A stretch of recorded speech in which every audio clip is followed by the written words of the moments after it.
పరిశుద్ధుడా, ప్రేమ గల మా తండ్రి, మీ ఘనమైన నామానికి వందనాలు స్తోత్రాలు చెల్లించుకుంటున్నాం ప్రభా. దేవా, ఈ సమయాన్ని బట్టి మీకు వందనాలు స్తోత్రాలు చెల్లించుకుంటున్నాం ప్రభా. ఇదిగో నా తండ్రి, ఇంతసేపు నా తండ్రి స్తుతి ఆరాధన ద్వారా మిమ్మల్ని మహిమపరిచాం ప్రభా.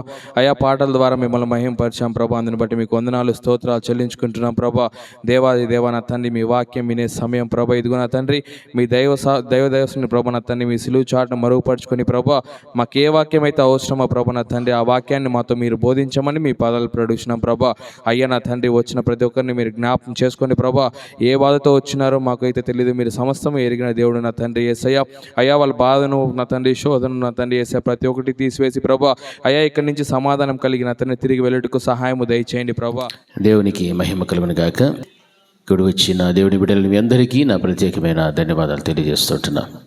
హల్లెలూయా, హల్లెలూయా, హల్లెలూయా.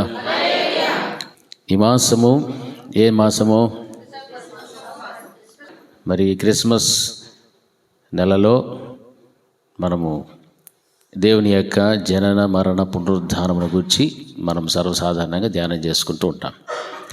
అయితే మన సంఘంలో ఇంకా యేసుక్రీస్తు ప్రభువు వారి యొక్క జననాన్ని గురించి మనము ఎన్నోసార్లు ధ్యానం చేసుకున్నాం. అయితే మరలా ఒకసారి ఈ మాసములో ఒక ప్రత్యేకమైనటువంటి మాసం కాబట్టి దేవునిని గూర్చినటువంటి జననం, ఆయన పుట్టుక, ఆయన ఎలాగ జన్మించారు అన్నటువంటి విషయాలు మనం ఈ రోజున కొన్ని ధ్యానం చేసుకోవడానికి పరిశుద్ధాత్మ దేవుడు మనకు సహాయం చేయనుగాక. హల్లెలూయా. పరిశుద్ధ గ్రంథము నుండి లూకాసు వార్త 2వ అధ్యాయంలో ఉన్నటువంటి వచనాలు మనం చదువుతూ వస్తే అక్కడ కొన్ని విషయాలు మనకు కనిపిస్తూ ఉన్నాయి. నేను చదువుతాను, మీరు జాగ్రత్తగా వినండి. ఆ దినములలో సర్వలోకమునకు ప్రజాసంఖ్య వ్రాయవలనని కైసరు ఔగుస్తు వలన ఆజ్ఞాయను. ఇది కురేనియా సిరియా దేశమునకు అధిపతి అయి ఉన్నప్పుడు జరిగిన మొదటి ప్రజాసంఖ్య. అందరూ ఆ సంఖ్యలో వ్రాయబడుటకు తమ తమ పట్టణములకు వెళ్ళిరి. యోసేపు దావీదు వంశములోను గోత్రములోను పుట్టినవాడు గనుక తనకు భారీగా ప్రధానము చేయబడి గర్భవతి అయి ఉండిన మరియతో కూడా ఆ సంఖ్యలో వ్రాయబడుటకు గలిలియలోని నజరేతు నుండి యూదయలోని బెత్లెహేము అనబడిన దావీదు ఊరికి వెళ్ళెను. వారక్కడ ఉన్నప్పుడు ఆమె ప్రసవ దినములు నిండెను గనుక తన తొలిచూలు కుమారుని కని పొత్తిగుడ్డలతో చుట్టి సత్రములో వారికి స్థలము లేనందున ఆయనను పశువుల తొట్టిలో పరుండబెట్టెను. ఈ మాటలు జరగక మునుపు మత్తయి సువార్తలో ఉన్నటువంటి విషయాలు మనం గమనిస్తే, కన్యకైనటువంటి మరియను గాబ్రియేలు దూత ఆమెను దర్శించడం, నీవు పరిశుద్ధాత్మ వలన గర్భము ధరిస్తావు, ఈ మాటలన్నీ కూడా మనము గమనిస్తున్నాం. యోసేపుతో మాట్లాడటము, యోసేపు ఆమెను చేర్చుకోవాలని దూత ద్వారా బోధింపబడటము, ఈ విషయాలన్నీ కూడా జరిగిన తర్వాత ఇక్కడ లూకాసు వార్తలో మనం గమనిస్తున్నప్పుడు ప్రజాసంఖ్య అక్కడ నుండి ప్రారంభమయ్యి ఆ యొక్క క్రీస్తు యేసు ప్రభువు వారి యొక్క జననమును గూర్చినటువంటి విషయాలు మనకు అక్కడ కనిపిస్తూ ఉన్నాయి. మరి యేసుక్రీస్తు ప్రభుల వారు ఈ లోకానికి రావడం చాలా విశిష్టత. ఆయన యొక్క జననమును గూర్చి మనం ప్రస్తావించిన, లేకపోతే లోకంలో ఉన్నటువంటి అన్యులు దానిని గూర్చి మాట్లాడినా అది ఆశ్చర్యాన్ని కలిగించేటువంటి విషయం, ఆలోచనను పుట్టింపచేసేటువంటి విషయంగా మనం గమనిస్తున్నాం. ఎందుకునంటే ఆయన ఆశ్చర్యకరుడు, ఆలోచనకర్త ఉన్నటువంటి దేవుడు. కనుకనే క్రీస్తు యేసు ప్రభుల వారి యొక్క జననమును గురించి మనము ఎన్నిసార్లు ప్రస్తావించినా, ఎన్ని పర్యాయములు మనం ధ్యానం చేసుకున్నా అందులో చాలా ఉన్నతమైనటువంటి దేవుని యొక్క మాటలు, అందులో దాగి ఉన్నటువంటి సత్యములన్నీ కూడా మనం గమనిస్తూ ఉంటాం. అందుకే వాక్యములో సెలవిచ్చినటువంటి రీతిగా యేసుక్రీస్తు ప్రభుల వారి యొక్క జననమును గురించి మనం గమనిస్తున్నప్పుడు ఆయన మహోన్నతమైనటువంటి స్థలమును విడిచిపెట్టి తన మహిమను విడిచి మానవ దీన శరీరమును ధరించుకొని మనుషుల మధ్య అనగా మన మధ్య జన్మించడానికి, మన కొరకు జన్మించడానికి, మన మీద ఉన్నటువంటి పాప భారమును తన మీద వేసుకొని తను పాపిగా మార్చబడి ఆయన చనిపోవటానికి, మరణమును తిరిగి గెలవటానికి ఈ లోకానికి వచ్చినట్లుగా మనం గమనిస్తూ ఉంటున్నాం. అయితే దేవుని బిడలైనటువంటి మన జీవితాలలో మనం గమనించాల్సినటువంటి విషయాలు, యేసుక్రీస్తు ప్రభులు వారు పుట్టారు అని మనము సంబరపడుతూ ఉన్నాం, సంతోషిస్తూ ఉన్నాం. కొత్త బట్టలు కుట్టించుకుంటాం, చక్కని వంటలు, చక్కని విందులు, ఏర్పాట్లు, బంధువులతో స్నేహితులతో కలిసి మనము సంతోషిస్తూ ఉన్నాం. మంచిది. అయితే ప్రభులు వారు పుట్టడానికి గల కారణాలు, ప్రభులు వారు పుట్టిన తర్వాత చేసినటువంటి కార్యాలు, ఆ తర్వాత ఆయన ఎందు నిమిత్తం ఈ లోకానికి వచ్చాడు అన్న విషయాలన్నింటినీ కూడా ప్రతి క్రైస్తవుడు కూడా గమనించాలి. ప్రతి విశ్వాసి కుటుంబము తెలుసుకోవలసినటువంటి విషయాలు. ఎందుకు అని అంటే, మనము నామకార్థకంగా క్రిస్మస్ పండుగ చేసుకోవడం కాదు, కానీ అందులో దాగి ఉన్నటువంటి మర్మాన్ని మనం తెలుసుకోవాలి. అందులో దాగి ఉన్నటువంటి సత్యమును కనుక మనం తెలుసుకుంటే అప్పుడు మనము క్రిస్మస్ పండుగ ఏ విధంగా చేసుకోవాలి, ఎందుకు చేసుకోవాలి, దాంట్లో ఉన్నటువంటి అర్థం ఏమిటి మనకు బాగా అర్థమవుతుంది. హల్లెలూయా. ప్రభులు వారు పుట్టిన తర్వాత ఆయన దూత మొట్టమొదటిగా ఆ యొక్క గొర్రెలు కాసుకునేటువంటి కాపరి దగ్గరకు వచ్చి మాట్లాడుతూ ఉంది. మాట్లాడుతున్నటువంటి ఆ మాటలు గమనిస్తే, ఆ దేశంలో కొందరు గొర్రెల కాపరులు పొలములో ఉండి రాత్రి వేళ తమ మందను కాచుకొనుచు ఉండగా ప్రభువు దూత వారి యొద్దకు వచ్చి నిలిచెను. ప్రభువు మహిమ వారి చుట్టూ ప్రకాశించినందున వారు మిక్కిలి భయపడిరి. అయితే ఆ దూత, భయపడుకుడి, ఇదిగో ప్రజలందరికీ కలుగబోవు మహా సంతోషకరమైన సువర్తమానము నేను మీకు తెలియజేయచ్చు ఉన్నా. దావీదు పట్టణమందు నేడు రక్షకుడు మీ కొరకు పుట్టి ఉన్నాడు. ఈయన ప్రభువైన క్రీస్తు. దానికిదే మీకు ఆనవాలు. ఒక శిశువు పొత్తిగుడ్డలతో చుట్టబడి ఒక తొట్టిలో పండుకొని ఉండటం మీరు చూచెదరని వారితో చెప్పాను. వెంటనే పరలోక సైన్య సమూహము ఆ దూతతో కూడా నుండి సర్వోన్నతమైన స్థలములలో దేవునికి మహిమయు, ఆయనకిష్టులైన మనుషులకు భూమి మీద సమాధానమును కలుగునగాక అని దేవుని స్తోత్రము చేయుచు ఉండెను. ఈ మాటలు మనం గమనిస్తున్నప్పుడు గొర్రెలు కాచుకుంటున్నటువంటి కాపరుల యొద్దకు మొట్టమొదట వెళ్ళా. ఆ దేశంలో వారు తమ మందను కాచుకుంటూ ఉన్నారు. తమకున్నటువంటి ఆ గొర్రెలను కాచుకుంటూ రాత్రికాల సమయంలో వారు ఆ యొక్క పొలములో ఉన్నప్పుడు నిజముగా ప్రభుదూత వారి యొద్ద నిలిచినప్పుడు వారి చుట్టూ మహిమ ప్రకాశించినందున వారు మిక్కిలి భయపడుతున్నట్టుగా గమనిస్తున్నాం. ఆ భయము చూచినటువంటి ఆ దూత చెబుతున్న మాటలు, మీరు భయపడకుడి. హల్లెలూయా. భయపడవద్దు. దేవుని యొక్క దూత మహా వెలుగుతో ఉంటుంది. ఆ వెలుగులో ఉన్నటువంటి ఆ దూతను చూచి గొర్రెల కాపర్లు భయపడినప్పుడు మీరు భయపడవలసిన అవసరం లేదు అని వారికి చెప్పాల్సినటువంటి మాటలు అక్కడ చెప్తూ ఉంది. ఏమని చెప్తున్నారంటే, ఇదిగో ప్రజలందరికీ కలగబోవు మహా సంతోషకరమైన సువర్తమానము నేను మీకు తెలియజేయచ్చు ఉన్నాను. ఈ ధన్యత ఎవరు పొందుకున్నారు? మొట్టమొదట గొర్రెలు పొందుకున్నారు. గొర్రెలు కాసేటువంటి కాపర్లు పొందుకున్నారు. ఎంత మంచి సువర్తమానం! ఈ సువర్తమానము గొర్రెల కాపర్లకు మాత్రమే కాదు, ఇది అందరికీనంటే లోకమంతటికీ కూడా. వాక్యం అదే బోధిస్తుంది. ఇదిగో ప్రజలందరికీ కలగబోవు మహా సంతోషకరమైన సువర్తమానము. మనం ఈ రోజున ఎన్నో వార్తలు వింటున్నాం. ఈరోజు కూడా మనం వార్తలు విని ఉంటాం. ఎంతోమంది మరణాలు, లేకపోతే ఎంతోమంది అగాత్యాలు, లేకపోతే ఏదేదో మనం వింటూ ఉన్నాం. ఆ వార్తలను బట్టి మన జీవితాల్లో మన మనసుకు ఏం మొదలుతుంది? భయం, ఆందోళన, దిగులు, లేకపోతే ఏదో ఒకటి శారీరకంగా మానసికంగా కృంగిపోవడం, ఇలాంటివి మనం వింటూ ఉన్నాం. అయితే దేవుని యొక్క జనన విధానమును గురించి ఆ దేవదూత చెప్తున్న మాటలు వింటున్నప్పుడు ఆ మాటలు ఏమై ఉన్నాయి? ఇదిగో ప్రజలందరికీ కలుగబోవు మహా సంతోషకరమైన సువర్తమానము నేను మీకు తెలియజేస్తూ ఉన్నాను. దేవుడు పుట్టడం అనేటువంటిది అది సంతోషాన్ని కలిగిస్తూ ఉంది. ఈ రోజున మనం పుట్టాం, మనకు బిడ్డలు పుడుతున్నారు, వారికి బిడ్డలు పుడతారు. అయితే పుట్టినటువంటి వ్యక్తులను బట్టి, పుట్టబోయేటువంటి బిడ్డలను బట్టి సంతోషం అనేటువంటిది అది ఆ కుటుంబం వరకు ఉంటుంది, లేకపోతే ఆ బంధువర్గం వరకు ఉంటుంది. ఆడబిడ్డ పుట్టినా మగబిడ్డ పుట్టినా అంతవరకే పరిమితి అనేటువంటిది ఉంటుంది. దానిని బట్టి వారు సంతోషిస్తారు. మాకు పలానా కుమారుడు కుమార్తె కలిగారు అని సంతోషించడము, ప్రజల ఆ బంధువర్గంతో కలిసి సంతోషాన్ని పంచుకోవడం ఇలాగుంది. కానీ ప్రభువు వారి యొక్క జనన విధానం గురించి మనం గమనిస్తుంటే ఇది ప్రజలందరికీ కలుగబోవు మహా సంతోషకరమైన సువర్తమానం. అంటే మంచి వార్త. ప్రజలందరికీ కూడా ఏమి కావాలంటే సంతోషం కావాలి. ఈరోజు మన కుటుంబాల వరకు పరిమితి ఉన్నటువంటి మనకు కలిగేటువంటి బిడల వల్ల కలిగే సంతోషం కాదు, కానీ ప్రభుల వారి యొక్క పుట్టుకను గూర్చి ప్రభు యొక్క దూత మాట్లాడుతున్నమాట ప్రజలందరికీ కలుగుబోయేటువంటి మహా సంతోషకరమైన సువర్తమానము నేను మీకు తెలియజేయచ్చు ఉన్నాను. హల్లెలూయా, హల్లెలూయా. ప్రజలందరూ అంటే ఎవరెవరు వస్తారు? లోకములో ఉన్న ప్రతి ఒక్కళ్ళు కూడా ప్రజలే. దేవుడు అనాది కాలములో మొట్టమొదట ఆదాము హవ్వల కాలం మొదలుకొని నేటి వరకు కూడా ఉన్నటువంటి ప్రతి మనుషునికి, ప్రతి బిడకు కూడా ఇది ఏ వార్త అని అంటే ఇది సంతోషకరమైనటువంటి సువర్తమానము అనేటువంటి మాటలు మనం వింటున్నాం. మరి మన జీవితాల్లో గత కొన్ని సంవత్సరముల తరబడి మనము ఈ సువర్తమానమును గూర్చి ధ్యానం చేస్తున్నాం, వింటూ ఉన్నాం. ఆయన బోధించిన బోధలు కానీ, ప్రవక్తల ద్వారా ప్రవచింపబడినటువంటి లేఖనములు కానీ, అపోస్తుల ద్వారా వ్రాయబడి ఉన్నటువంటి లేఖనాలు కానీ, ఇవన్నీ కూడా మనము గమనిస్తున్నాము, వింటున్నాము, ధ్యానం చేస్తూ ఉన్నాము. అయితే మన జీవితాలలో ఏమి రావాలి అని అంటే సంతోషమైనటువంటిది కలిగి ఉండాలి. మన కుటుంబాలలో సంతోషం ఉండాలి, మన వ్యక్తిగత జీవితంలో సంతోషం అనేటువంటిది ఉండాలి.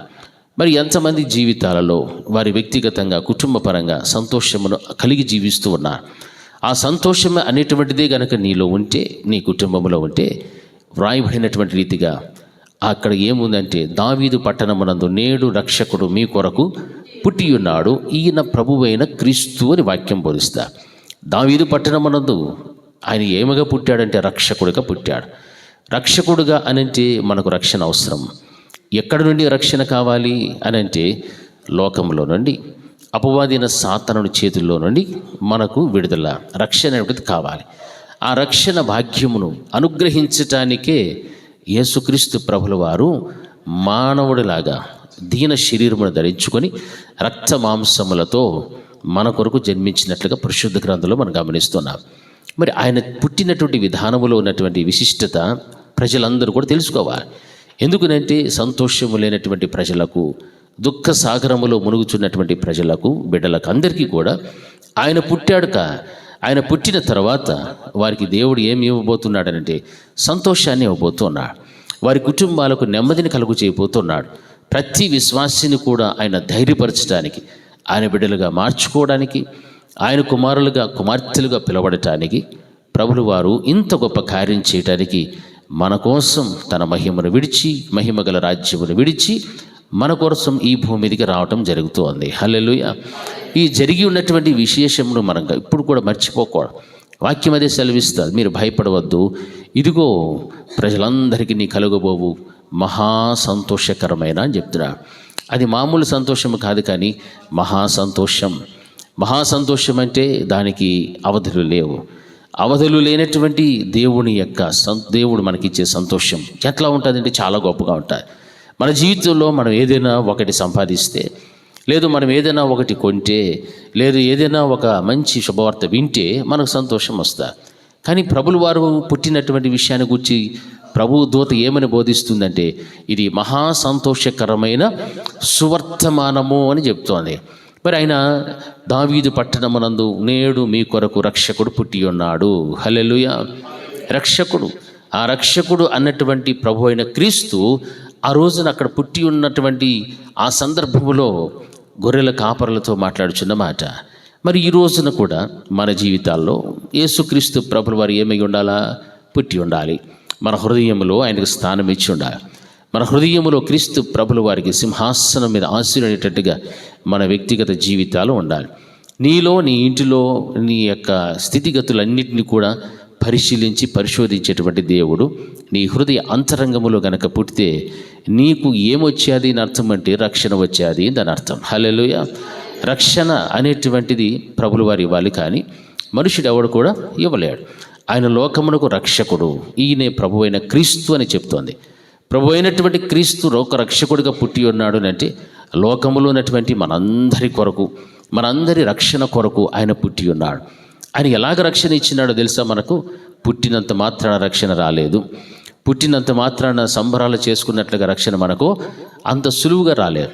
ఆయన పుట్టి పెరిగి పెద్దవాడై 33 సంవత్సరాలు, 33.5 సంవత్సరం ప్రభుల వారు మన ఆ చరిత్రలు మనం చూస్తే ఆయన జీవించి 3.5 సంవత్సర కాలములో ఆయన సువార్తను చేసి అద్భుతాలు, ఆశ్చర్యకరమైన కార్యాలు జరిగించి ఆ చివరి దశలో మానవుడు చేసిన ప్రతి పాపమును బట్టి కూడా ఆ పాపమునంతటిని కూడా తన మీద వేసుకున్నాడు. తన పాపిగా మారిపోయాడు. ఆయన పరిశుద్ధుడు, ఆయన జన్మలో పరిశుద్ధుడైనటువంటి ఆ దేవుడు మరణానికి ముందు ఏమిగా మార్చబడ్డాడంటే పాపిగా మార్చబడ్డాడు. ఏం కారణము? ఏం పాపం చేశాడు యేసయ్య అంటే ఏమీ పాపం చేయలేదు. మన పాపములన్నిటిని కూడా ఆయన వహించాడు, ఆయన మీద వేసుకున్నాడు కాబట్టి ఆ యొక్క భూమి మీద ఉన్నటువంటి ప్రతి మనుషునికి కూడా ఆయన పుట్టినప్పుడు ప్రభు దూత ఏ విధంగా అయితే బోధించాడో, ఈయన లోకరక్షకుడు, మీ కొరకు రక్షకుడు పుట్టి ఉన్నాడు, ఇది సంతోషకరమైన సువర్తమానము అని చెప్పబడ్డదో ఆ లేఖన భాగములు నెరవేర్చబడినట్లుగా యేసుక్రీస్తు ప్రభువు వారి సిలువలో తన ప్రాణమును మన కొరకు బలియాగముగా అర్పించినట్లుగా పరిశుద్ధ గ్రంథంలో మనం చూస్తున్నాం. ఆయన ఎప్పుడైతే సిలువలో తన ప్రాణాన్ని పెట్టి తన రక్తమును చిందించాడో, తన శరీరం అంతా కూడా నలగగొట్టుకోగలిగాడు. ఆ పరిస్థితులను బట్టి మాత్రమే ఈ రోజున నాకైనా నీకైనా మన అందరికీ కూడా రక్షణ అనేటువంటి భాగ్యమును దేవుడిచ్చాడు. ఆ రక్షణ అక్కడ వచ్చేంతవరకు మనకు రాలేదు. యేసయ్య సిలువ మ్రాను మీద వేలాడి తన ప్రాణమును విడిచిపెట్టిన తర్వాతనే భూమి మీద ఉన్న ప్రతి మనుషుని కొరకు ఆయన చిందించిన అమూల్యమైన రక్తమును బట్టి ఈ రోజున ఎంతోమంది, కొన్ని లక్షల కోట్ల మంది ప్రభులు వారి యొక్క బలియాగమును బట్టి రక్షించబడుతున్నారు. మనుషుడు ఈ రోజున ఎన్నో విజయాలు చూస్తూ ఉన్నాడు, ఎన్నో ఆ ఉన్నతమైనటువంటి స్థితిగతులను పొందుకుంటున్నాడు. కానీ మనుషుని జీవితంలో విజయవంతమైనటువంటి కార్యము చేయలేనటువంటిది కూడా ఒకటి ఉంది. దేని మీద మనుషునికి విజయం లేదు, దేని మీద అధికారము లేదు అంటే ఒకే ఒక మరణము మీద అధికారము లేదు. ఆ మరణము పొందినటువంటి ఒక వ్యక్తి తిరిగి మరల జన్మించడం అనేటువంటిది అసంభవం. అయితే యేసుక్రీస్తు ప్రభువు వారు ఈ లోకానికి వచ్చి ఆయన పుట్టింది ఆయన మన కొరకు మరణించడానికి. ఆ మరణం అనేటువంటిది ఎందువల్ల వచ్చేది అంటే పాపము వలన వచ్చు జీతము మరణము. ఆ మరణమును బట్టి అనేక మంది నశించిపోతున్నారు. ఆ శరీరమునకు కలిగేటువంటి ఆ మరణమును బట్టి నిత్య మరణమన్న నరకానికి వెళ్ళిపోతున్నారు. కాబట్టి ఆ మరణపు ముళ్ళును ప్రభులు వారు సిలువలో ఏం చేశాడు?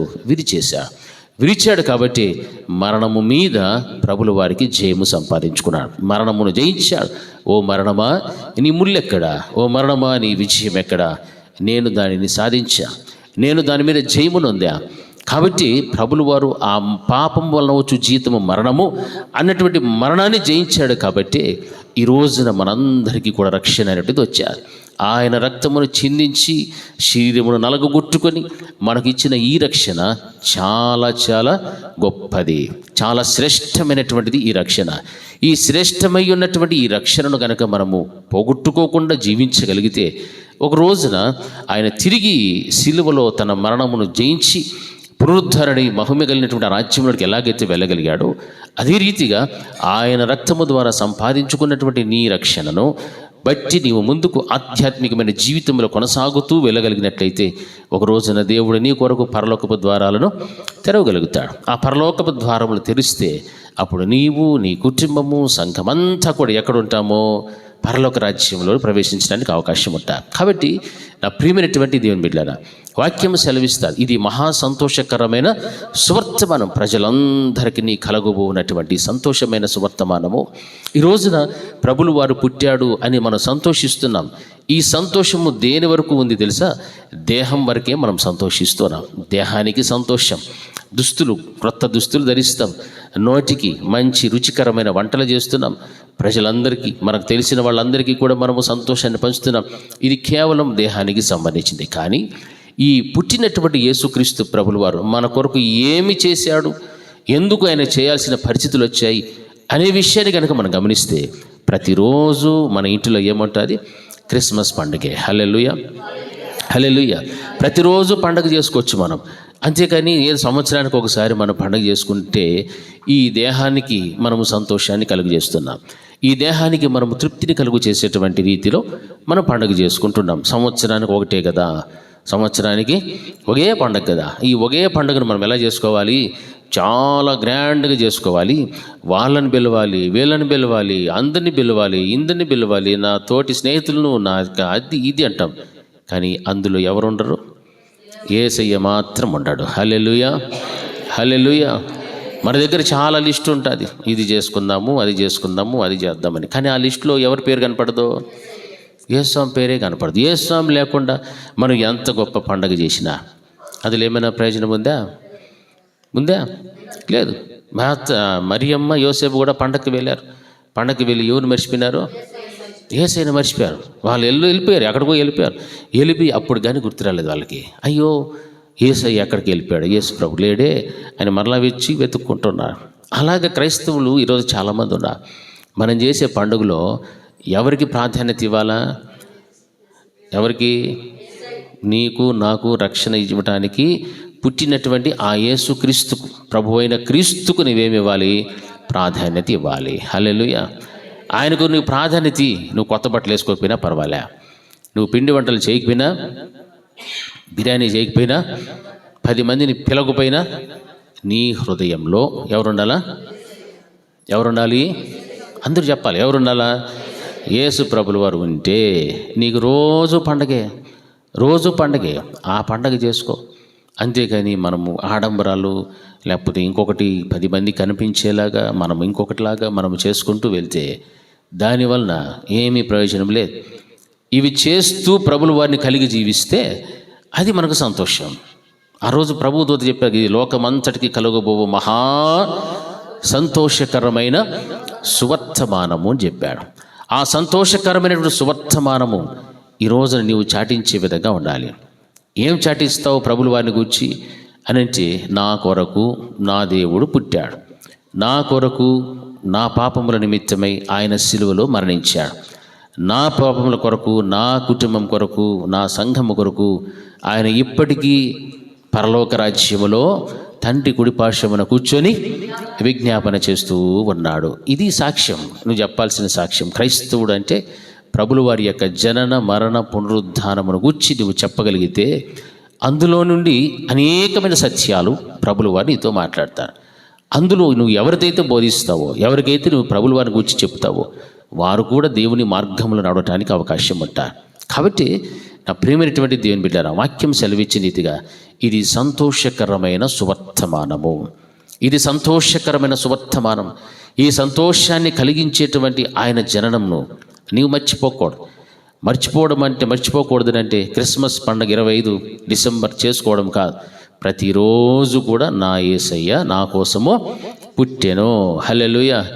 ప్రతిరోజు ఇది జ్ఞాపకం పెట్టుకో. నా కోసం పుట్టాడు కాబట్టి ఈరోజు నేను ఈ రక్షణలో ఉన్నా, ఈరోజు నేను ఇటువంటి స్థితిగతులు అనుభవిస్తున్నా, ఈ రోజున ఆయన దేవుని యొక్క సన్నిధిని అనుభవిస్తున్నా, ఆయన మాటలు నేను వింటున్నాను, ఆయన మాటలకు నేను విధేయత చూపెట్టగలుగుతున్నాను, ఆయన మార్గంలో నేను నడుస్తూ ఉన్నాను.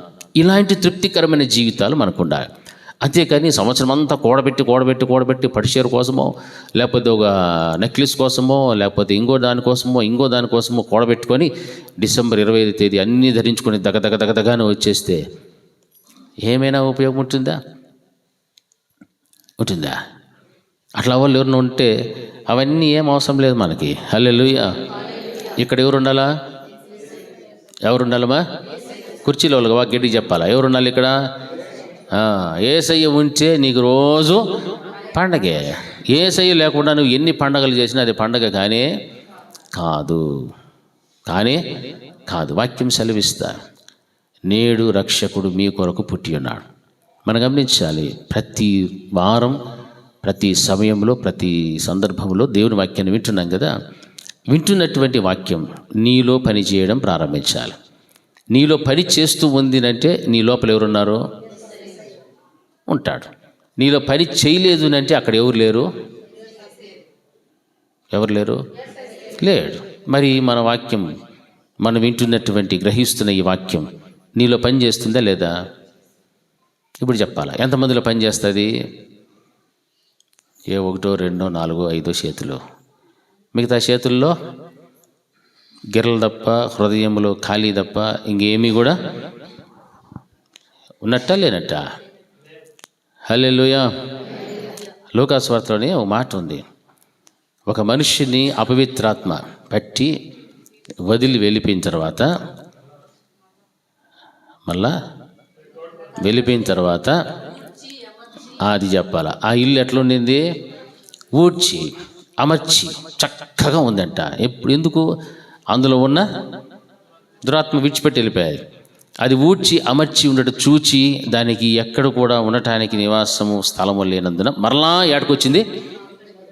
ఎక్కడికి వచ్చింది? మీరు ఒక పాయింట్ చెప్పాలా. ఎక్కడికి వచ్చింది చెప్పండి. ఏమనుకొని వచ్చింది? అది మరలా నా ఇంటికి నేను వెళుతాను నచ్చింది. దేనిల్లది? దురాత్మ అంటుంది అది నా ఇంటికి, దానికి ఏడ ఉండటానికి ఏం లేదు, సినా స్థలం లే. మరలా నేను వచ్చిన ఇంటికి ఒకసారి పోదాం, నన్ను తరిమేసినారు, ఆ ఇల్లు ఇప్పుడు ఖాళీగా ఉంటుంది, పోయి చూద్దాం ఒకసారి అని చూస్తే అది ఎట్లా ఉంది? ఖాళీగా ఉంది. హల్లెలూయా. అది ఎట్లా ఉంది? ఊడ్చేసి అమర్చేసినట్టు కనిపించేది. అప్పుడు అది భలే సంతోషించింది. వాట్ ఏ వండర్ఫుల్ హౌస్, ఎంత బాగా సుందరంగా ఉంది ఇది అనేసి దానికంటే చెడ్డవైనా మరి 7 దయ్యాలు తీసుకొని వచ్చింది. రండి కమాన్ నా ఇల్లు భలే ఉన్నది, ఇప్పుడు శుద్ధుడు రండి అని తీసుకొని వచ్చి 7 ప్లస్ ఇది ఒకటి, దాన్ని ఓనర్ కదా ఇది ప్లస్ దానితో పాటు తోడు తెచ్చుకుని 7 అన్నీ కలిసి వచ్చి ఏడ కూర్చున్నాయి. అర్థమవుతుందా? 7 దయ్యాలు, చెడ్డమైన 7 దయ్యాలు ప్లస్ దాన్ని ఓనర్ ఒకటి, 8 దయ్యాలు వచ్చి అందులో కూర్చొని ఉంటే ఆ వ్యక్తి యొక్క మొదటి స్థితి కంటే కడపటి స్థితి మరీ చెడ్డదగును అని వాక్యం బోధిస్తాడు. హల్లెలూయా, హల్లెలూయా. ఈ రోజున మనుషుని జీవితంలో వాక్యం పని చేయకపోవడానికి గల కారణం ఏమిటంటే, ఉన్నది విడుదలైనా అది బయటకు గెంటేసినప్పుడు అందులో ఎవరికి స్థానం ఇవ్వటం లేదు? ప్రభులు వారికి స్థానం ఇవ్వలే, ప్రభులు వారి పొట్టలేదు కాబట్టి వెళ్ళిపోయిన దురాత్మ ఇంకో చెడ్డమైన 7 దురాత్మలు తీసుకొని వచ్చింది, దయ్యాలు తీసుకొని వచ్చి అందులో నివాసము చేస్తూ ఉన్నాయి. హల్లెలూయా. ఆ నివాసం అనేటువంటిది ప్రారంభించిన తర్వాత ఆ మనిషి యొక్క మొదటి స్థితి కంటే కడపటి స్థితి చాలా చెడ్డది. హల్లెలూయా. మొదటి స్థితికి కడపటి స్థితికి మధ్యలో గ్యాప్ ఉంటుంది. ఆ గ్యాప్లో ఏముంటుంది? వీళ్ళకు సంతోషం, ఆనందం, దీనికి మించిన బతికే లేదు, దీనికి మించిన ఆనందమే, దీనికి మించిన జీవితమే, ఇదే పరలోకం అనుకుంటారు. హల్లెలూయా, హల్లెలూయా. మొదట 1 కానీ మధ్యలోకి వచ్చింది 8. అయితే 8 పనులు ఎలా ఉంటాయంటే చెడ్డవి అని చెప్తారు. చివరి దశకు వచ్చేసరికి చాలా భయంకరమైన పరిస్థితుల్లోనికి వెళ్ళిపోతారు. అప్పుడు ఏడ్చినా, గొల్లు పెట్టుకున్నా, వేదన పడినా, కన్నీళ్లు కార్చినా దానితో ఏ మాత్రము దానికి సంబంధమే ఉండదు. నీ కన్నీరు తుడవడానికి, నీ బాధను, నీ కష్టాన్ని పంచుకోవడానికి ఏ ఒక్కరు కూడా నీకు ఉండరు. హల్లెలూయా, హల్లెలూయా. కాబట్టి హృదయముని ఎట్లా పెట్టుకోకూడదు? ఖాళీగా పెట్టుకోవద్దు. ఖాళీగా పెట్టుకుంటేవా 1 పోయి 7 తెచ్చి అది ప్లస్ ఇది అన్నీ కలిపి 8 కూర్చుంటాయి లోపల. హల్లెలూయా. 8 దయ్యాలు బయటికి పోవాలంటే తమాష పని. అవన్నీ లోపలికి రాకుండా ఏం చేయాలా? ఇల్లుని ఖాళీగా పెట్టకూడదు. నువ్వు ఇంటిని ఖాళీగా పెట్టుకున్నావంటే వాటికి నీవు స్థానం ఇస్తున్నావు, అవకాశం ఇస్తున్నావు, అవి చెప్పినట్లు నడుస్తుంటావు తప్ప ఇక దేవుని వాక్యం లోపలికి పోదు. ఈ చెవులో ఈ చెవులో వదిలేస్తూ ఉంటావు, ఇంతే ఇట్టిట్టు పోతుంటుంది కానీ ఇట్లా మాత్రమో పోదు. హల్లెలూయా. ఈడ భద్రం చేసుకుంటేనే వాక్యం అనేటువంటి పని చేస్తుంది. అక్కడ భద్రం చేయబడాలి అంటే నీ హృదయం, నీ మనసు అంతా కూడా ఎలాగ ఉండాలా? శుభ్రం చేయబడాలి. హల్లెలూయా. దేని చేత శుభ్రం చేసుకుంటావు? దేవుని వాక్యము చేతనే. హల్లెలూయా, హల్లెలూయా. దేవుని వాక్యము చేతనే నీ నడతైనా నీ నడకైనా అన్నిటిని కూడా శుభ్రం చేసుకుంటాం. దానిని కనుక మనం నిర్లక్ష్యం చేస్తే, తిరస్కరిస్తే మన యొక్క నడత, మన నడక అన్నీ ఏమైపోతాయి? మారిపోతాయి. జీవితాలు కూడా పాడైపోతాయి. హల్లెలూయా, హల్లెలూయా. మనకు దేవుడిచ్చిన జీవితం చాలా శ్రేష్టమైనది. సృష్టిలో ప్రథమ ఫలమైనటువంటిది ఏది అయినా ఉన్నది అంటే అది మనమే, మన జీవితమే ప్రథమ ఫలంగా ఎంచుకున్నాడు దేవుడు. అటువంటి ప్రథమ ఫలమైనటువంటి ఆయనకు ఇష్టలుగా మనం బ్రతికేటువంటి విశ్వాసులుగా మనం ఆయనకు చూపెట్టాలి, ఆయన కనిపించాలి. కానీ ప్రథమ ఫలముగా పిలువబడుచున్నటువంటి మనము భ్రష్టత్వంలోనికి వెళ్ళకూడదు. భ్రష్టత్వంలోనికి వెళుతున్నాము అంటే చెడ్డవైన దయ్యాలు నీలో ఉన్నాయి. చెడ్డ స్థితి వచ్చేస్తుంది, మనం జాగ్రత్తగా ఉండాలి. మరీ చెడ్డవి అంటున్నాడు. బైబిల్ గ్రంథం అంత ఖచ్చితంగా చెప్తుందంటే మనల్ని మనము ఎంత శుద్ధీకరణతో, ఎంతగా భయముతో, భక్తితో దేవుని యొక్క ఆలయమై ఉన్నటువంటి ఈ దేహమును కాపాడుకుంటూ హృదయములో ఆయనకు స్థానం ఇచ్చేటువంటి కుటుంబాలుగా, బిడ్డలుగా మనం జీవించడం నేర్చుకోవాలి. అందుకే ఆయన గూర్చి మాట్లాడిన మాట, నేడు రక్షకుడు మీ కొరకు పుట్టి ఉన్నాడు. ఆ రక్షకుడు అన్నటువంటి యేసుక్రీస్తు ప్రభుల వారు మన కొరకు పుట్టాలి, మనలో పుట్టాలి. పుట్టిన తర్వాతనే నీకైనా నీ ఇంటికైనా ఏమొస్తుంది? రక్షణ. ఆ రక్షణ అనేటువంటిది నీవు సంపాదించుకున్న తర్వాత ఆ రక్షణలోనే ముందుకు వెళ్తూ ఉండాలి. హల్లెలూయా, హల్లెలూయా. రక్షణను విడిచి మనము కుడి ఎడమలకు తొట్టిల్లు కూడదు. రక్షణను విడిచిపెట్టి మనం ఏమాత్రము కూడా వెళ్ళకూడదు. ఇది బైబిల్ గ్రంథం మనకు బోధిస్తూ ఉంది. అందుకే దూత గొర్రెల కాపర్లకు ఇచ్చినటువంటి ధన్యత చూస్తే వారు చేసిన కార్యము నిజంగా ప్రభులు వారు రక్షకుడిగా పుట్టి ఉన్నారు అని తమలో కలిగినటువంటి ఆ సంతోషాన్ని గూర్చి ఆ చివరి భాగంలో మనం చూస్తే మనకు అర్థమవుతారు. ఆ పట్టణంలో రక్షకుడికి పుట్టి ఉన్నటువంటి సమాచారం విన్న వెంటనే వారికి ఆనవాలు కూడా చెబుతోంది. ఏమిటి ఆనవాలు అంటే, ఒక శిశువు పొత్తి గుడ్డలతో చుట్టబడి ఒక తొట్టిలో పండుకొని ఉండుట మీరు చూచెదరని వారితో చెప్పెను. హల్లెలూయా. ప్రభువు వారి యొక్క స్థితి ఎలా కనిపిస్తుందంటే, పొత్తి గుడ్డలతో చుట్టబడి ఒక తొట్టిలో పండుకొని ఉండుట మీరు చూస్తారు. వెంటనే పరలోక సైన్య సమూహం అంతా కూడా ఆ దూతతో కూడా నుండి సర్వోన్నతమైన స్థలముల్లో దేవునికి మహిమయు, ఆయనకిష్టులైన మనుషులకు భూమి మీద సమాధానమును కలుగునుగాక అని దేవునికి స్తోత్రము చేచూ ఉండెను. హల్లెలూయా. ప్రభుల వారు పుట్టిన వెంటనే ఆ సమాచారము చెబుతున్నటువంటి దూతతో కూడా పరలోకమందున సైన్య సమూహం అంతా కూడా ఏం చేస్తుంది? ఆ దూతతో కూడా నుండి వాక్యం బోధిస్తారు. ఆ దూతతో కూడా ఉండి సర్వోన్నతమైన స్థలములలో దేవునికి ఏం కలుగుతుంది? మహిమ.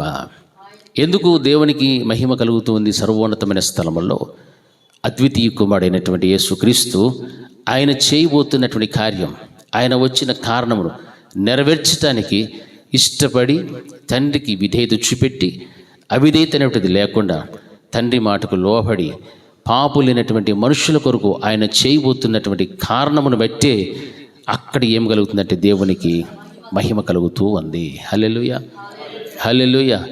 ఈ రోజున మనల్ని బట్టి కూడా దేవునికి ఏం కలగాల? మహిమ కలగాలి. యేసయ్య నీ కోసం, నీ పాపముల కోసం రక్తాన్ని చిందించాడు కదా. రక్తము చిందించినటువంటి యేసయ్య తండ్రి కుడి పార్శ్వమున కూర్చొని ఆయన విజ్ఞాపన చేస్తూ ఉన్నాడు మన కొరకు. నేను నా రక్తాన్ని చిందించి నా సంఘాన్ని సంపాదించా. అనేక మంది కొరకు నేను చిందించిన రక్తం ద్వారా అనేక మంది నా సొత్తుగా ఉండా, వారిని నీవు కాపాడు, భద్రపరచు అని దేవుడు మన కోసం చేస్తున్న విజ్ఞాపన ప్రార్థనలు కనుక మనం చూస్తూ ఉన్నప్పుడు ఆయనకు మహిమ కలుగునట్లుగా మనము ఈ లోకములో జీవించాలి. ఆయనకి ఎలా మహిమ కలగాలంటే, ఎవరైతే నీ పాపముల నిమిత్తం బలిగా అర్పించుకున్నాడో ఆ యేసుక్రీస్తు ప్రభుల వారికి నీ హృదయములో స్థానమిస్తే, నీ హృదయములో గనుక ఆయన జన్మించితే అప్పుడు ఆ యేసయ్యకు ఏం కలుగుతుంది? నిన్ను బట్టి మహిమ కలుగుతుంది. హల్లెలూయా. సర్వోన్నతమైన స్థలములలో దేవునికి మహిమ ప్రభుల వారి జననం పుట్టుకను గూర్చి చెబుతూ ఉంటే, ఈ రోజున ఆ యేసయ్య నీలో గనక పుడితే నిన్ను బట్టి, నీ కుటుంబాన్ని బట్టి దేవునికి అక్కడ ఏం కలుగుతూ ఉంటుంది? మహిమ కలుగుతుంది. ఎందుకంటే ఆయన రక్తం కార్చి నేను సంపాదించుకున్నాడు కదా. ఆయన సొత్తుగా నేను మార్చుకున్నాడు. నా సొత్తు ఈరోజు ఎలాగుందంటే నా సొత్తులాగానే ఉంది. నా ఆస్తిలాగానే ఉంది. ఎవడు కూడా దాన్ని అపహరించలేదు, ఎవడు కూడా దాన్ని కబ్జా చేయలేదు అన్నప్పుడు దేవునికి సంతోషం ఉంటుందా? దుఃఖం ఉంటుందా? సంతోషమే ఉంటుంది. హల్లెలూయా. మనము కష్టపడి సంపాదించి భూమి కొంటే పక్కనోడో లేకపోతే ఇంకెవడో వచ్చి దాన్ని ఏం చేస్తాడు? కబ్జా చేస్తాడు. అప్పుడు మనకి ఎలా ఉంటుంది? చాలా దుఃఖం, కోపం, ఆవేశం అన్నీ వస్తాయి. అదేవిధంగా మనము సంపాదించబడినటువంటి సొత్తు ఆయన రక్తము ద్వారా సంపాదించుకున్నప్పుడు ఆయన సొత్తు అయినటువంటి మనం అందరము కూడా ఎలాగుండాలి అంటే ఆయన సొత్తులాగానే ఉండాలి. సాతానుడు మనల్ని అపహరించకుండా ఆయన కంచెను వేసినప్పుడు ఆ కంచెలోనే మనం బ్రతుకుతుండాలి. కంచెను తీసి మనం బయటకు వెళ్ళకూడదు. హల్లెలూయా, హల్లెలూయా. ఆ కంచెని తీసుకుని బయటకు వెళ్ళాము అంటే సాతానుడు గర్జించు సింహం వల్లే వాడు ఉంటాడు, బయటనే ఉంటాడు. అంతే, వాడు మనల్ని ఏం చేస్తాడు? మింగివేస్తాడు. హల్లెలూయా. కాబట్టి ఆ రీతిగా మనం జీవించకుండా మన వ్యక్తిగత కుటుంబ జీవితంలో మనం ఎలా ఉండాలో, ఆయన ఇచ్చిన రక్షణ ఏమిటో మనం దాన్ని గమనిస్తూ ఆయన కంచెలోనే మనం ముందుకు వెళ్తూ బ్రతుకుతూ ఉండాలి. నిన్ను బట్టి దేవునికి మహిమ కలుగుతూ ఉందా? నీ కుటుంబాన్ని బట్టి మహిమ కలుగుతూ ఉందా? ఇది ప్రతిరోజు కూడా మనం గమనించుకోవాలి. అలాగే దేవునికి మహిమ కలిగించేటువంటి ఆ ఉన్నతమైనటువంటి భక్తి కలిగిన జీవితమే ఒక రోజున నిన్ను మహోన్నతమైన స్థలంలోని తీసుకొని పోతా. ఒక రోజున పరలోక రాజ్యములో ఆయనతో పాటు లోకాన్ని, సాతానుని, శరీరమును జయించిన నిన్ను ఆయనతో పాటు ఎక్కడ కూర్చోబెట్టుకుంటాడు? సింహాసనం మీద కూర్చుండబెట్టుకుంటాడని ప్రకటన గ్రంథంలో మనం చూస్తున్నాం. అది చాలా భాగ్యవంతమైన జీవితం, చాలా గొప్పదైనటువంటి జీవితం. ఆ జీవితం కొరకు ఈరోజు నీవు జయించాల్సినటువంటివి ఈ లోకంలో ఉన్నాయి. ఆయన మరణాన్ని జయించి వెళ్ళాడు, నీవు జయించాల్సినటువంటి కూడా ఉన్నాయి. వాటిని జయించు, ప్రభుల వారితో పాటు సింహాసనం మీద నీవు కూర్చోగలుగుతావు. అందుకే ఆయన చెప్పిన మాటలు మనం గమనిస్తున్నప్పుడు సర్వోన్నతమైన స్థలములలో దేవునికి మహిమయు, ఆయనకు ఇష్టలైన మనుషులకు భూమి మీద సమాధానము.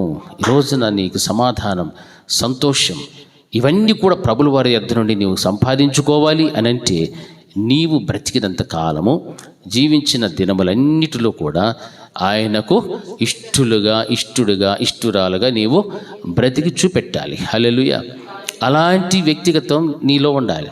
ఎలాగ ఇష్టలుగా మనం బ్రతకాలి అని మనకు ఆలోచనిస్తే, దేవుని వాక్యాన్ని వింటున్నావు, వాక్యానుసారంగా జీవించు. ప్రతిరోజు ఆయనతో సహవాసం చేయి, ప్రార్థన చేయి, ఉపవాసం ఉండు, భయముతో ఉండు, భక్తితో ఉండు. ఇవన్నీ కూడా దేవునికి ఇష్టమైనటువంటి క్రియలు. ఈ ఇష్టమైనటువంటి క్రియలు నీలో గనక ఉంటే అపవాదిన సాతానుడు నిన్ను ఎంత మాత్రము అపహరించలేడు, దుష్టుడు నిన్ను ఏమాత్రము కూడా ముట్టలేడు, వాడు తాకలేడు. హల్లెలూయా. అలాంటి ఒక కంచె కలిగినటువంటి విశ్వాసివిగా, కుటుంబముగా నీవు జీవించడానికి దేవుడు నీకు అవకాశం ఇస్తాడు. అందుకే ఆయన ఇచ్చేటువంటి ఆ సమాధానం, ఆయన ఇచ్చేటువంటి ఆ సంతోషమును నీవు పొందుకోవాలి అనంటే భూమి మీద నీవు బ్రతికినంత కాలము కూడా ఆయనకు మహిమకరముగాను, ఆయనకు ఇష్టురాలుగా బ్రతికి చూపిస్తే అప్పుడు నీకు, నీ ఇంటికి దేవుడేమిస్తాడు? సమాధానముని ఇస్తాడు. హల్లెలూయా, హల్లెలూయా. ఆ సమాధానము కొరకు నీవేం చేయాలంటే ప్రతిరోజు కూడా ప్రయాసపడుతూ ఉండాలి. లోక సంబంధమైనటువంటి కార్యములను బట్టి నీవు సంతోషించడం కంటే ఆత్మ సంబంధమైన విషయాలలో సంతోషించడానికి ప్రయాసపడాలి.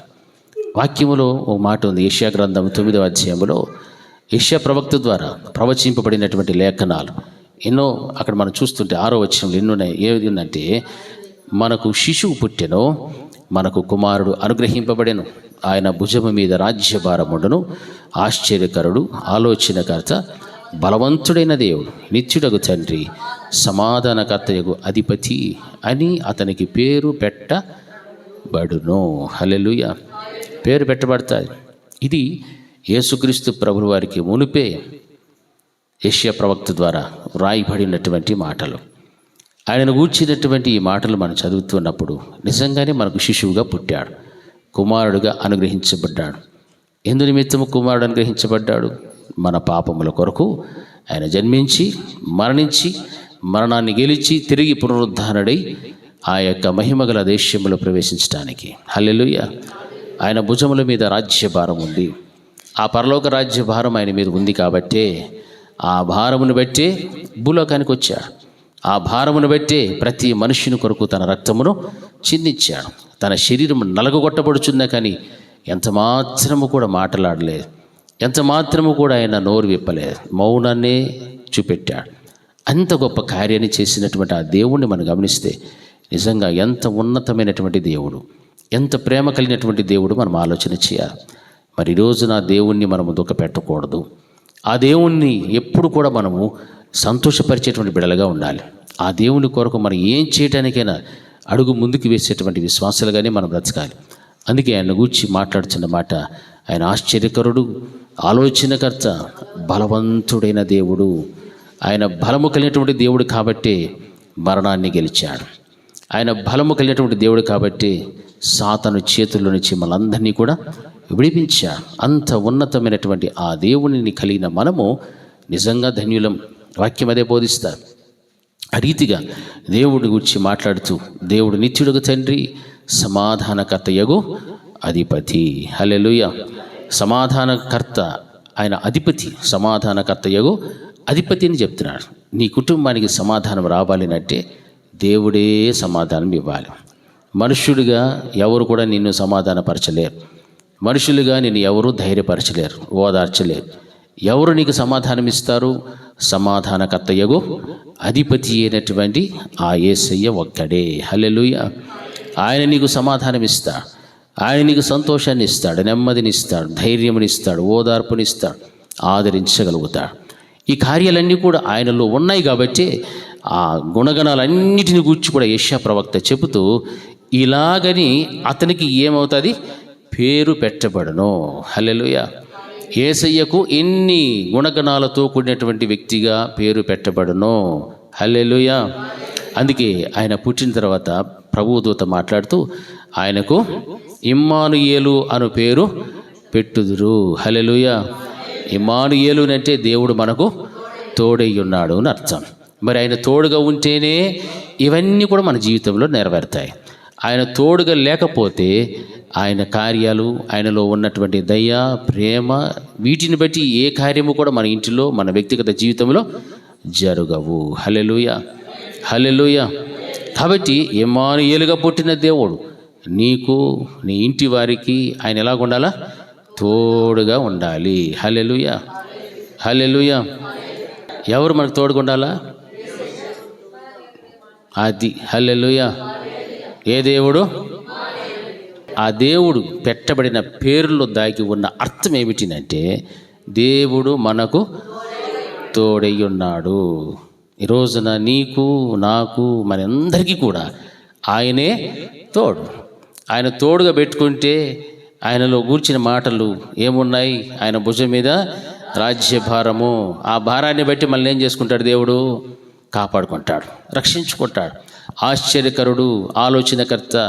ఆయన జనన విధానమును గూర్చి ఆలోచన చేస్తే అది ఆశ్చర్యాన్ని కలిగిస్తూ ఉంది, ఆలోచింపజేస్తూ ఉంది.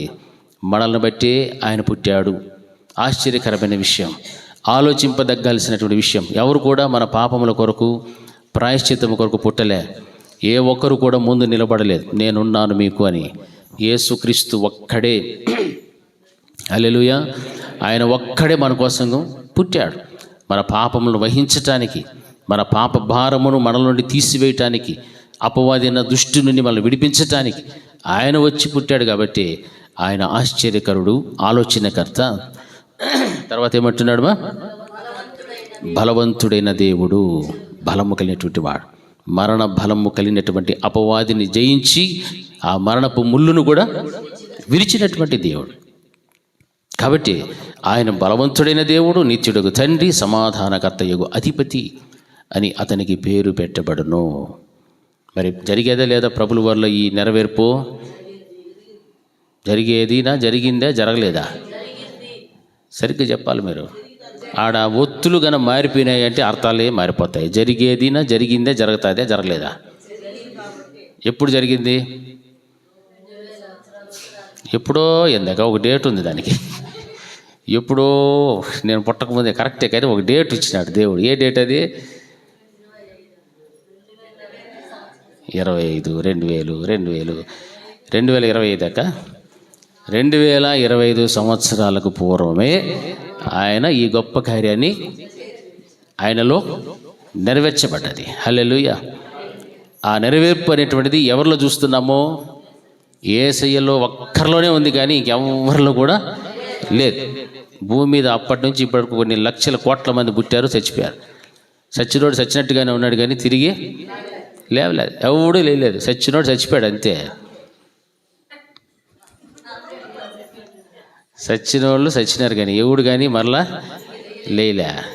తిరిగి లేచినటువంటి దేవుడు, సజీవుడు ఎవరనంటే యేసు ప్రభుల వారు ఒక్కరే. హల్లెలూయా. అట్లా మనం దేవునితో ఎక్కువ సహవాసం, సంబంధం కలిగి జీవిస్తే దేవుని యొక్క వాక్యం సెలవిచ్చిన రీతిగా మన జీవితాల్లో ఆశ్చర్యకార్యాలు, ఆలోచింపజేసేటువంటి కార్యాలు, ఇవన్నీ కూడా దేవుడు మన పట్ల జరిగించుకుంటాడు. అప్పుడు మనం ఆయనకు ఎలా బ్రతుకుతామో? ఇష్టలుగా బ్రతుకుతాము. హల్లెలూయా. ఇష్టలుగా బ్రతికితే దానికి మించిన ధన్యత మరొకటి లేదు. ఈ మాటలను దేవుడు మన వినికిడులు భద్రపరిచి మనందరినీ కూడా దేవుడు దీవించును గాక. ప్రార్థన చేసుకుందాం. దేవుని యొక్క మాటలు విన్నటువంటి మనందరి జీవితాల్లో కూడా దేవుని యొక్క గొప్ప మహిమగల కార్యాలు, ఆయన ఆశ్చర్యకరుడు, ఆలోచనకర్త, ఆయన భుజముల మీద రాజ్యభారం ఉన్నది, ఆయన బలవంతుడైనటువంటి దేవుడు, నిత్యుడకు తండ్రి, సమాధానకర్తయగు అధిపతి అని ఆయనకు పేరు పెట్టబడును అని వాక్యము సెలవిస్తూ ఉంది. ఈ రోజున మన జీవితాల్లో ఇమ్మానుయేలు దేవుడు మనకున్నాడు. ఆయన మనకు తోడుగా ఉన్నంత కాలము కూడా మనకు అపవాది అయినటువంటి సాతానుడు, దుష్టుడి ఏమాత్రము కూడా మనం ముట్టకుండా, తాకకుండా, ఆయన మన కొరకు ఇచ్చినటువంటి రక్షణ, ఆయన తన ప్రాణమును పణంగా పెట్టి మనల్ని ప్రేమించి ఇచ్చినటువంటి రక్షణను మనము కాపాడుకునేటువంటి విశ్వాసులుగా మనం జీవించాలి. దుష్టునికి అవకాశం ఇవ్వకూడదు. అపవిత్రాత్మ పట్టినటువంటి మనుష్యుని అది విడిచిపెట్టి వెళ్ళిన తర్వాత నీ హృదయం అనేటువంటి దేవుని ఆలయం అది ఖాళీగా ఉండకూడదు. నీ జీవితంలో దేవునికి నీ హృదయ సింహాసనం మీద కూర్చుండబెట్టేటువంటి ఆ గొప్ప స్థితిని నీవు కలిగించేటట్లుగా ఉండాలి. అప్పుడే దేవుని యొక్క అద్భుతమైన కార్యాలు నీవు చూస్తావు. దేవునిని మనం నిర్లక్ష్యము చేయకూడదు. దేవుని మాటలను మనం నిర్లక్ష్యము చేయకూడదు. నీ హృదయంలో దేవుడు తప్ప ఎవ్వరు కూడా ఉండకూడదు. కనుకనే దేవునికి బిడ్డలుగా, ఆయనకిష్టులుగా మనం జీవిస్తే భూమి మీద బ్రతికిన దినములన్నీ కూడా మనకు సమాధానము దేవుడిస్తాడు. ఆ సమాధానము లేనటువంటి ఎంతోమంది బిడ్డలు ఈ రోజున సతమతమవుతూ ఉన్నారు. ఎన్నో కుటుంబాలు సమాధానం లేక, సంతోషం లేక జీవిస్తున్నారు. అయితే రక్షణ అనేటువంటిది చాలా ప్రాముఖ్యమైనటువంటిది. ఇదిగో రక్షకుడు మీ కొరకు దావీదు పట్టణమునందు నేడు పుట్టి ఉన్నాడు అన్నటువంటి ఆ మాటలు మనం వింటున్నప్పుడు అది ప్రజలందరికీ కలుగబో మహా సంతోషకరమైన సువర్తమానం. ఈ రోజున నీలో, నీ హృదయములో, నీ ఇంటిలో ఉన్న వారిలో ప్రభులు వారు జన్మించి ఉంటే నీకు ఆ వార్త మహా సంతోషకరమైన సువర్తమానమే. నీకు సంతోషమే. ఆ విధమైనటువంటి స్థితి ఈరోజు నీవు పొందుకొని ఉంటే నీవు ధన్యుడవు, ధన్యురాలు. ఆ సంతోషము నీ ఇంటిలో లేదు అంటే నీ హృదయంలో ఇంకా దేవుడిని గూర్చిన అవగాహన లేదు. దేవుని యొక్క స్థానమును నీవు గౌరవించడం లేదు. దేవునికి ఇవ్వాల్సినటువంటి ప్రాధాన్యత ఇవ్వలేకపోవచ్చు ఉన్నావేమో. ఒక్కసారి నిన్ను నువ్వు పరిశీలన చేసుకో, ప్రార్థించు. మహోన్నతుడైన మా తండ్రి, మీకు స్తోత్రములు నాయనా. మీ వాక్యము సెలవిచ్చిన రీతిగా ప్రభా మా అందరి జీవితాల్లో కూడా మీరు జన్మించాలి. ఇది ప్రజలందరికీ కలుగుబో మహా సంతోషకరమైన సువర్తమానం అని చెప్పి ఉన్నావు. ఆ సంతోషాన్ని ఈ రోజున ప్రతి కుటుంబం, ప్రతి బిడ్డ కూడా అనుభవించాలి. మిమ్మల్ని కలిగి బ్రతకాలి. ఆ విధంగా తండ్రి బిడ్డలందరూ జీవిస్తే భూమి మీద ఉన్న ప్రతి వ్యక్తికి కూడా సమాధానం ఇస్తామని మీరు చెప్పారు. ఆ రీతిగానే ప్రభా మా అందరి కుటుంబాలకు కూడా సంతోషము, సమాధానం అనుగ్రహించండి. మీ భుజముల మీద ఉన్నటువంటి రాజ్య భారమును గ్రహించి మీ రాజ్యములో ప్రవేశించుటకు మేమందరము కూడా మీరిచ్చిన రక్షణను కాపాడుకుంటూ ముందుకు కొనసాగుటకు తండ్రి మాకు సహాయం చేయమని ప్రార్థిస్తున్నా. కూడి ఉన్న ప్రతి బిడ్డ విన్నటువంటి ఈ వాక్యమును తమ హృదయ అంతరంగములో భద్రపరుచుకొని వాక్యాన్ని బట్టి నాయన బ్రతుకుచు దేవా మిమ్మల్ని సంతోషపెడుతూ మీకు మహిమకరముగా జీవించినట్లు సహాయం చేసి నడిపించమని యేసు నామములో ప్రార్థించి వేడుకుంటున్నాము తండ్రి. ఆమేన్, ఆమేన్. నా ప్రాణమా యెహోవాను సన్నతించుము, నా అంతరంగమునందున్న సమస్తమైన పరిశుద్ధ నామమును సన్నతించుము. నా ప్రాణమా యెహోవాను సన్నతించుము, ఆయన చేసిన ఉపకారములలో దేనిని మరవకము. ఆమేన్. మన తండ్రి అయిన దేవుని ప్రేమయు, ఆయన కుమారుడైన యేసుక్రీస్తు యొక్క కృపయు, పరిశుద్ధాత్మ దేవుని యొక్క అన్యోన్య సహవాసం ఇప్పుడు ఎల్లప్పుడూ నిత్యం నిరంతరం సదాకాలం ఆయన కృపా సమాధానం మనకు, మన కుటుంబములకు తోడే ఉండి నడిపించునుగాక. ఆమేన్, ఆమేన్. అందరికీ వందనాలు.